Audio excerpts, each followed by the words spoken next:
we're gonna have this fake promotion test because apparently Remy's kidney stones are deadlier than we thought, and so we're gonna need a new teacher.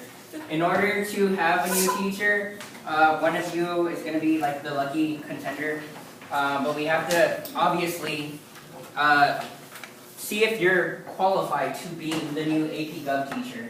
And so this aptitude test is what you guys are gonna take, and it'll glue into or like piece into this thing today. So you guys just answer the questions. It's really simple. If I feel white, will I automatically get the submission? Can I be yellow? Is this anonymous? Yeah, just answer the questions. Can I lie? No, please do not. I'm black. I'm lying. Evil spirits possess me sometimes. Are you a Mexican, Cuban, or any other due to the south of the border? Wait, you said I have no difficulty starting or holding my bowel movements. What does that Like, it says evil spirits possess me sometimes. It says my sex life is satisfying. Alright. I believe my sins. I have no difficulty starting or holding my bowel. Do you have a penis? Are you? I don't know.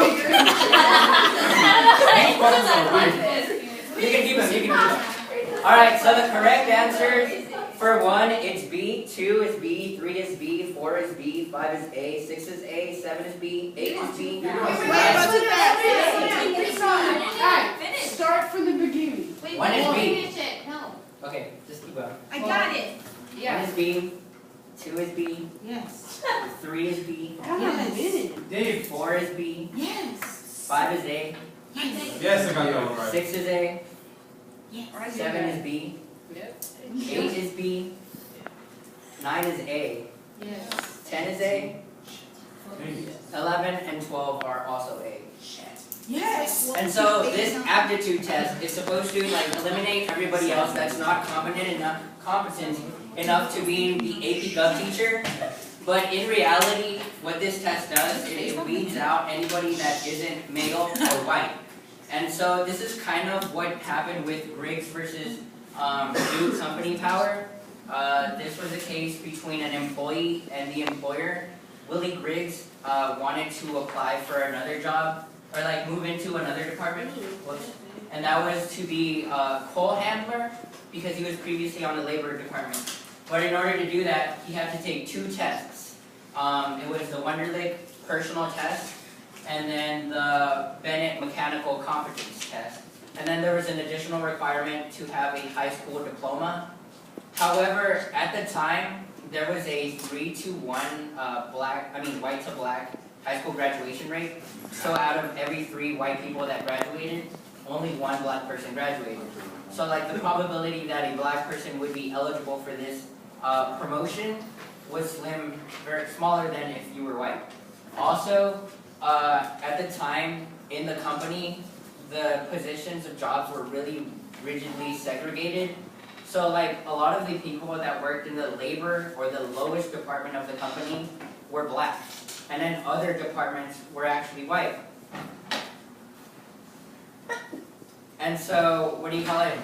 As we see this, like another fact out there is that the highest earning black person in the Duke Power company earned less than the lowest white person in this company. So like, we eventually came to the question of whether or not this was constitutional.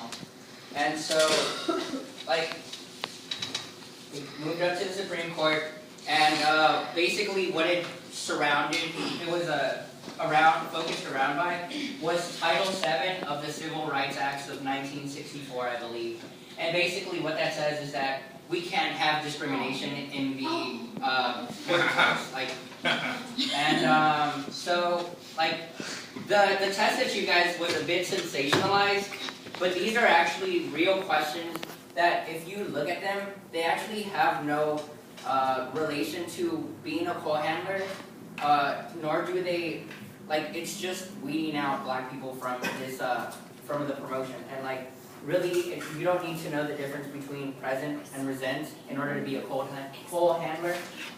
And then another question was the ninth month of the year is, and then you have your options. So as you see, like the court ruled obviously in favor to the question, like it is unconstitutional to have discriminatory tests in the workforce, and so that's Griggs versus Duke Power Company.